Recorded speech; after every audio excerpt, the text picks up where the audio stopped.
DSP గారు, vice chairman Mallikarjuna గారు, తర్వాత విజయ్ కుమార్ గారు, సిఐ ఎస్ఐ, ఇక్కడికి వచ్చిన అందరు పెద్దలందరూ, తర్వాత వివిధ రిలీజియస్ పెద్దలందరూ, ఇక్కడికి వచ్చిన ప్రెస్ మిత్రులు అందరూ, తర్వాత అంటే ఇప్పుడు దాకా డీటెయిల్స్ అన్నీ చెప్పారు. అంటే పీస్ కమిటీ మీటింగ్ ఎందుకు పెడతామంటే, ఇప్పుడు గణేష్ ఫెస్టివల్ అనేది ఒక పెద్ద ఫెస్టివల్. ఇది ఎక్కువ మంది పబ్లిక్ ఇన్వాల్వ్ అవుతారు దీంట్లో. అంటే దాదాపు కొన్ని వేల మంది అన్ని విలేజెస్ నుంచి, అన్ని బస్తీల్లో ఈ ఫెస్టివల్కి ఇన్వాల్వ్ అయినట్టుగా వేరే ఏ ఫెస్టివల్ కూడా ఎంత పెద్ద మొత్తంలో ఇన్వాల్వ్ కారు. ఎప్పుడైతే పబ్లిక్ బాగా ఇన్వాల్వ్ అవుతారో దాంట్లో యూత్ ఉంటారు, వివిధ రకాల పిల్లలు ఉంటారు, అందరు ఉంటారు. వాళ్ళందరూ ఫస్ట్ ఏంటంటే ఎవరికి కూడా ఎటువంటి ప్రమాదం జరగకుండా ఆ ఫెస్టివల్ పీస్ఫుల్గా అయిపోవాలనే ఉద్దేశంతో వివిధ రకాల ప్రజలందరినీ పిలిచి మన స్టేక్ హోల్డర్స్ అందరినీ ఇన్వాల్వ్ చేసి వాళ్ళందరినీ దీంట్లో పీస్ఫుల్గా అయ్యే విధంగా దీన్ని కండక్ట్ చేయాలనే ఉద్దేశంతో మనం ఈరోజు ఇక్కడ టౌన్ పోలీస్ స్టేషన్లో నిర్వహించడం జరుగుతుంది. తర్వాత ఇప్పుడు దాకా మీరు చెప్పినట్టుగా ఇటీవల జరిగిన సంఘటన కూడా దృష్టిలో పెట్టుకొని, ఎందుకంటే మీరు ఒప్పుకోకపోయినా ఒకసారి ఒక సంఘటన అయితే అదంత తొందరగా మర్చిపోరు ఎవరు కూడా. అది ఎప్పుడు మైండ్లో ఉంటుంది అందరికి కూడా ఉండి ప్రతిదానికి. ఇది ఎట్లుంటుందంటే కమ్యూనల్ టెన్షన్స్ అనేది, కమ్యూనల్ ఇన్సిడెంట్ అనేది ఒక క్యాన్సర్తో సమానం. ఎందుకంటే నేను చూశాను ఆదిలాబాద్ జిల్లాలో, నాకు తెలుసు బైన్సా ఆదిలాబాద్ మొత్తం నేను అక్కడ పనిచేసాను కదంతా. బయటికి అందరు మంచిగానే మాట్లాడతారు, కానీ లోన మాత్రం వివిధ రకాలైన ఆలోచనలతోటి వికృత ఆలోచనలు ఉంటాయి అందరికి కూడా. బట్ అన్నిటిని కూడా సెట్ చేయాల్సిన బాధ్యత పోలీస్ డిపార్ట్మెంట్ ఉంది. ఎవరు తప్పు చేసినా కూడా ఎవరిని వదిలిపెట్టకుండా వాళ్ళని ఎట్లా సెట్ చేయాలో సెట్ చేసుకుంటూ ఈ సమాజాన్ని ముందు నడిపించుకుంటూ ఈ ఫెస్టివల్స్ అన్నిటిని కూడా ముందుకు తీసుకుపోయే బాధ్యత మెయిన్గా పోలీస్ డిపార్ట్మెంట్ ఉంది. ఎంత పోలీస్ డిపార్ట్మెంట్ ఉన్నా కూడా ప్రజలకు కూడా బాధ్యత ఉంది, ప్రజాప్రతినిధులకు బాధ్యత ఉంది, తర్వాత మత పెద్దలకు బాధ్యత ఉంది. ఎందుకంటే మీరందరూ ప్రతిదానికి రోడ్డు మీదకి వస్తారు, తర్వాత మా దగ్గరకు వచ్చి మాట్లాడతారు. కాబట్టి మిమ్మల్ని కూడా దీంట్లో ఇన్వాల్వ్ చేయాలనే ఉద్దేశంతో ఈరోజు ఈ పీస్ కమిటీ మీటింగ్ పెట్టడం జరిగింది. తర్వాత మీరందరూ చూస్తున్నారు, ఇప్పుడు మనం దాదాపు ఈ ఓన్లీ టౌన్లోనే కాకుండా ఆ రోజు ఏమైందంటే ప్రతి ఊర్లో గణేష్ పెడతారు, ప్రతి విలేజ్లో కూడా గణేష్ ఉంటుంది. ఊర్లలో ఏంటంటే కమ్యూనల్ లేకపోయినా ఆడ పార్టీ వైజ్ ఉంటుంది, కులం వైజ్ ఉంటుంది. ఒక కులంలో 2 రకాలు ఉంటాయి, ఒక బజార్లో 2 గణేషులు ఉంటాయి. అంటే లేని ఏరియా ఉండదు అనమాట. ఆ రోజు ఒక మెదక్ టౌన్లో ఉంటే మొత్తం జిల్లా పోలీసు ఏడబెట్టి మనం నడిపించవచ్చు, కానీ అన్ని ఏరియాలో ఉంటాయి. కాబట్టి పోలీస్ డిపార్ట్మెంట్ మళ్ళీ హైదరాబాద్ కూడా ఏంటి బందోబస్తు పోదు. కాబట్టి ఇదంతా కూడా పీస్ఫుల్ కావాలంటే మీ ఏరియాలో మాకన్నా ఎక్కువ మీ అందరు కూడా బాధ్యత ఉంది. ఎందుకంటే ఒక్కసారి ఇన్సిడెంట్ మేమందరం కూడా ఇక్కడున్న ఆఫీసర్లందరం కూడా మీరు ఇక్కడ పర్మనెంట్ కాదు, మేము వస్తుంటాం పోతుంటాం, కానీ మీరందరూ పర్మనెంట్ ఏడా. రేపు ఏదైనా దీనికి వచ్చే ఫలితాలన్నీ అనుభవించేది మాత్రం మీరే. తర్వాత ఎందుకంటే మొన్న అయినప్పుడు కూడా మీరు చూసినారు, ఉన్న ఆఫీసులు ఎదురుంటే మళ్ళీ కొత్త వాళ్ళు అందరూ వచ్చింది, కానీ మీరు మాత్రం పర్మనెంట్ ఉన్నారు. దీన్ని మీరు దృష్టిలో పెట్టుకొని దీంట్లో ఒక్క మనిషికి ఏమైనా బ్యాడ్ ఉంటే ఇమీడియట్గా మీరు కంట్రోల్ చేయాల్సిన బాధ్యత మీ అందరి మీద ఉంది. అందుకే మీ అందరూ కూడా మీ ఏరియాలో మీకున్న పరిచయాలు బట్టి మీరు అన్నట్టు ఇప్పుడు దాకా మెదక్ అంటే స్టేట్ లెవెల్ ఏంటంటే చాలా పీస్ఫుల్ జిల్లా అనే ఒక మంచి అభిప్రాయం ఉంది అందరూ కూడా, ఏ డిపార్ట్మెంట్ అయినా కూడా. దాన్ని అదే విధంగా మీరు కంటిన్యూ చేయాలంటే ఫర్దర్గా ఇట్లాంటి ఇన్సిడెంట్ కాకుండా ఉండాలని మీ అందరిని కూడా నేను విజ్ఞప్తి చేస్తున్నా. తర్వాత ఇంకొకటి నా రిక్వెస్ట్ ఏంటంటే, ఇప్పుడు మనకి గణేష్ ఫెస్టివల్ మనకి చాలామంది ఏంటంటే అన్ని ఏరియాలో గణేష్ నేను చూసా ఇంతకుముందు, నాకు బాగా ఎక్స్పీరియన్స్ ఉంది. దీంట్లో విగ్రహం పెట్టబట్టిగా ఆ రోజు ఉత్సాహం పెడతారు అందరూ. పెట్టిన తర్వాత మళ్ళీ మన ఇమ్మర్షన్ రోజే దాని గురించి పట్టించుకుంటారు, మధ్యలో ఎక్కువ మంది పట్టించుకోరు. అవన్నీ కూడా మేము గణేష్ మండల్ కమిటీతో మీటింగ్ పెడతాము. ఆ మీటింగ్లో మా క్లియర్గా ఇన్స్ట్రక్షన్స్ ఇస్తాము, ఎవరికి వాళ్ళది రెస్పాన్సిబిలిటీ అవన్నీ కూడా డిస్కస్ చేయడం జరిగింది. ఆ రోజు డెఫినెట్గా కంపల్సరీగా ఇంతకుముందు మరి ఇక్కడ ఆన్వాయిస్ ఉందో లేదు, గణేష్ మండల్ వస్తుందా ఇక్కడ మీటింగ్ ఉంది కదా, కమిటీ మెంబర్స్ తర్వాత ఆర్గనైజర్స్ ఎవరైతే గణేష్ పెట్టారో వాళ్ళందరితో కూడా మీరు లిస్ట్ అవుట్ చేసుకొని మేము వాళ్ళందరితో పర్సనల్గా మీటింగ్ పెడతాము. ఆ మీటింగ్లో ఇవన్నీ కూడా ఇన్స్ట్రక్షన్స్ ఇవ్వడం జరిగింది. తర్వాత ఇందాక మీరు చెప్పినట్టుగా ఇమ్మర్షన్ అనేది చాలా ఏరియాలో మార్నింగ్ 10-11 గంటలకు మొదలైతే నైట్ 12 గంటలకు అయిపోద్ది. ఎక్కడైనా ఈవెన్ అంత పెద్ద బైన్సాల్లో కూడా మార్నింగ్ స్టార్ట్ అయితే నైట్ 12 గంటలకు అయిపోద్ది. కానీ ఇక్కడ మీరు చెప్పినట్టుగా అది కదిలించి పక్క పెట్టి మళ్ళీ తెల్లారిపోవడం అనేది కొద్దిగా అది చూస్తే రిలీజియస్ పరంగా కానీ తర్వాత అది కొద్దిగా కరెక్ట్ కూడా కాదు. అది దాని గురించి కూడా ఒకసారి మీరు అందరూ కూడా మీరు కూర్చొని ఆలోచించుకోవాలి. ఎందుకంటే మేము మిమ్మల్ని తొందర పెట్టి ఏదో తొందరగా ఇమ్మర్షన్ తీసుకొని పోదామని మాకు ఉండదు. మీరు కూడా భక్తి భావాలతోటి చాలా మంచిగా ఇమ్మర్షన్ చేసుకోవాలని మిమ్మల్ని అందరూ నేను కోరుతున్నాను. దాని తర్వాత అదే క్రమంలో మనకి మిలాదుల్ నబీ కూడా వస్తుంది. కాబట్టి ఆ మిలాదుల్ నబీ కూడా మరి మనకి ఇమ్మర్షన్ ఏ రోజు ఉంటుందో మరి వాళ్ళది ఏ రోజు వస్తుందో ఆ డేట్లు బట్టి నేను ఇక్కడ 9th డే చేస్తారా 11th డే చేస్తారా మెయిన్ ప్రొఫెషన్ లెవెంత్ డే అంటే మనకి 16వ తారీఖు నాడు మిలాదున్నబీ. 11 అంటే ఎన్నో తారీఖు వస్తుంది చూసి, 18th వస్తుంది చూసి, దాన్ని బట్టి మేము వాళ్ళకు కూడా ఎట్లా ఫెసిలిటేట్ చేయాలి, అందరికీ ఎటువంటి ఇబ్బంది రాకుండా ఫెసిలిటేట్ చేసే విధంగా పోలీస్ డిపార్ట్మెంట్ చొరవ తీసుకుంటుంది. తర్వాత ఈ జరిగే క్రమంలో నేను వాళ్ళతో కూడా మళ్ళీ సపరేట్ మీటింగ్ పెడతాను. ఏది మన ముస్లిం పెద్దలతో కూడా నేను సపరేట్ మీటింగ్ పెడతా.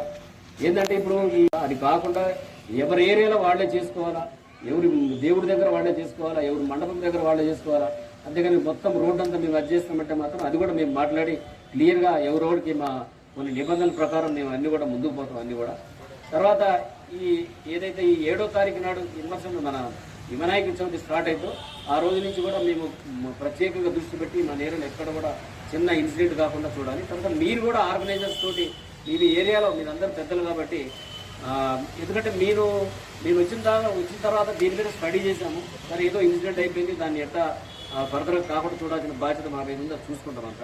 తర్వాత ఇంతమంది పెద్ద ఇన్వాల్వ్ అయినప్పుడు ఎక్కడ ఒక ప్రమాదంతో ఏ వ్యక్తి కూడా ఏం జరగకూడదు, అది కూడా మనందరం దృష్టిలో పెట్టుకోవాలి. ఎందుకంటే నేను వచ్చిన తర్వాత మన ఏడుపాయలు ఉంది కదా, నేను చూస్తే మా ఇన్స్పెక్టర్ వాళ్ళు చెప్పే దాని ప్రకారం ఒకరోజు ఒక మనిషి నీడలు బట్టి చనిపోయాడు. అరే ఎందుకు చనిపోయాడు అంటే చనిపోయాడు అంతే. అట్లా లెక్కేస్తే ఎవ్రీ మంత్ 2-3 చనిపోతారట. తర్వాత లెక్క తీస్తే సంవత్సరానికి ఒక 30 మంది చనిపోతారు. అంటే మనిషి ప్రాణం అంటే అంత ఈజీగా ఉందనేది నాకు చాలా బాధ అనిపించింది. దాని తర్వాత ఆ రోజు నుంచి నేను చెప్పిన మా వాళ్ళకి ఎవ్వరు మనిషి చనిపోవద్దు అంటే మనం ఏం చేయాలి అని దాని నుంచి నా వంతు నేను కృషి చేస్తాను. నేను పోలీసు పెడుతున్నాము. తర్వాత నిన్న ఈవో గారికి వస్తే అక్కడ స్విమ్మర్స్ని పెట్టాలా, అక్కడ బోటు పెట్టాలా, ఎవరైనా మనిషి నీళ్ళలో దిగితే వాడు బయటకు వచ్చిన తర్వాత చూసుకోవాల్సిన బాధ్యత మనందరి మీద ఉంది అని మేము స్టార్ట్ చేసాము. దాని తర్వాత సీసీ కెమెరాలు అట్లా ఏంటంటే ఇవన్నీ ఎందుకంటే మనిషికి ప్రమాదం జరగకుండా ఉండటం కోసం మనం చేస్తున్నాము.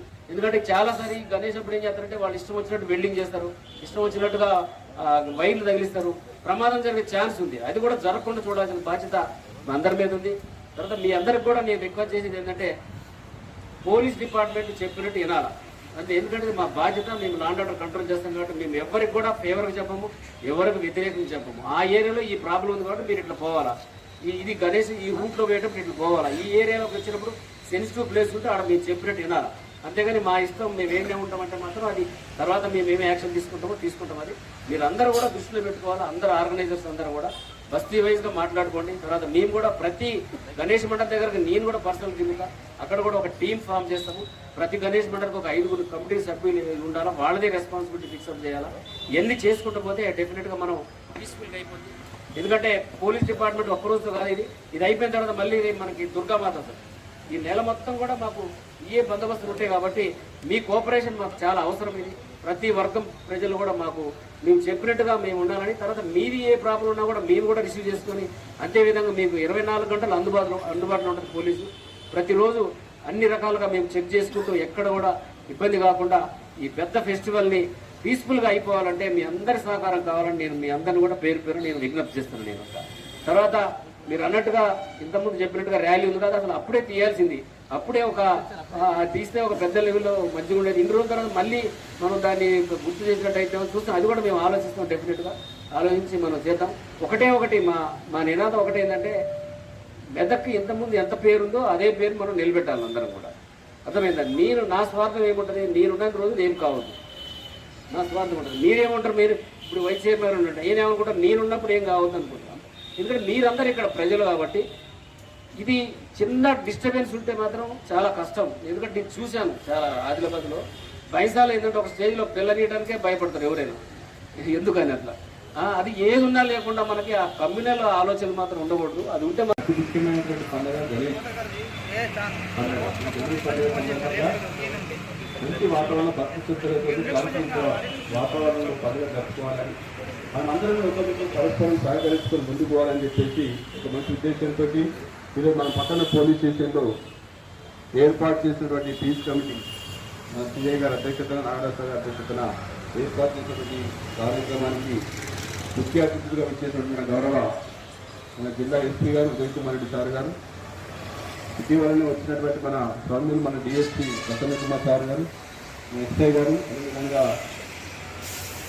భారతీయ జనతా పార్టీ నాయకులు అంజా విజయ్ కుమార్ గారు, సహచార కౌన్సిల్ సభ్యులు కృష్ణారెడ్డి గారు, ఆర్కే శ్రీనివాస్ గారు, ప్రభురెడ్డి గారు, లక్ష్మీనారాయణ గారు, రాజు గారు, మధు గారు, బ్లాక్ కాంగ్రెస్ కమిటీ అధ్యక్షుడు వకీలుద్దీన్ గారు, మిగతా చాలామంది పెద్దలు, యువ నాయకులు ఉన్నారు, వివిధ మత పెద్దలు, కుల సంఘ పెద్దలు, గణేష్ పండుగ అధ్యక్షుల సభ్యులు, ప్రింట్ అండ్ ఎలక్ట్రానిక్ మీడియా అందరికీ కూడా హృదయపూర్వక నమస్కారాలు, శుభోదయం. అందరికీ తెలుసు మెదక్ అంటే ఒక చరిత్ర, మెదక్ మంచి చరిత్ర ఉంది. ఆ చరిత్ర దగ్గర కూడా మనం ఇక్కడ కార్యక్రమాలు జరుపుకుంటా ఉన్నాం. ఎన్నడూ కూడా గణేష్ పండుగ హిందూ ముస్లిం బాయిపోయిన రీతిలో గంగా జమున తహజీబ్కు ప్రత్యక్ష నిదర్శనంగా మెదక్ పట్టణం ఉత్సవాలు జరుగుతూ ఉన్నాయి సార్. ఇంకా ఎస్పీ గారు పుస్తకమే, డిఎస్పీ గారు పుస్తకమే, సిఏ గారు పుస్తకమే. కాబట్టి వారు మొదటి దగ్గర ఇన్సిడెంట్ తోటి కొంచెం ఆందోళన ఉండొచ్చు, కానీ ఇక్కడ మాత్రం గణేష్ పండుగ చాలా సామరస్యంగా, మత సామరస్యం వెల్లువెచ్చే విధంగా జరిగాయి సార్. మేము దాదాపు 2000 సంవత్సరం ఇక్కడ ప్రజాప్రతినిధిగా ఉన్నాం. కంటిన్యూ 24 సంవత్సరాలు. ప్రతి సంవత్సరం గణేష్ ఉత్సవాల్లో చాలా ఇంట్రెస్ట్గా ప్రజలతో మమేకమై ఈ ఉత్సవాల్లో పాల్గొంటున్నాం. కాబట్టి ఉన్నటువంటి చాలా మంది సీనియర్ కౌన్సిలర్ అందరూ సీనియర్ కౌన్సిలర్ మంచి వాతావరణం జరుగుతూ ఉంటుంది. పండగలప్పుడు ముస్లిం సోదరులు కూడా చాలా సందర్భాలు నిమ్మరసం, నీళ్ళ ప్యాకెట్లు, మజ్జిగ ప్యాకెట్లు అందించే సందర్భాలు కూడా ఉన్నాయి. ఎక్కడో ఒక చిన్న చిన్న సంఘటన జరిగితే దాన్ని ఈ మధ్య ఈ సోషల్ మీడియా ఎక్కువైపోయినప్పుడే ఈ ప్రాబ్లం వచ్చింది నేను అనుకుంటాను. ఎందుకంటే గతంలో చాలా పీస్ఫుల్గా, బ్రహ్మాండంగా, అత్యంత కోలాహలంగా ఇక్కడ శోభాయాత్ర, గణేష్ శోభాయాత్ర జరిగేది. ఇప్పుడు కూడా జరుగుతుంది. మధ్య మధ్య पुलिस सदर और वाइस चेयरमैन मल्लिकार्जुन साहब और ये काउंसलर और मीटिंग में आए हुए मेरे अजीत दोस्तों, ये बड़ी खुशी की बात है कि आज हम पीस कमेटी के वास्ते बैठे हैं। पीस के माने खुद अमन के है, और अमन, हर आदमी अमन की ख्वाहिश करता है। तो कौन सा आदमी है जो अमन नहीं चाहता है? वो इंसानियत नहीं है जिसमें DSP గారు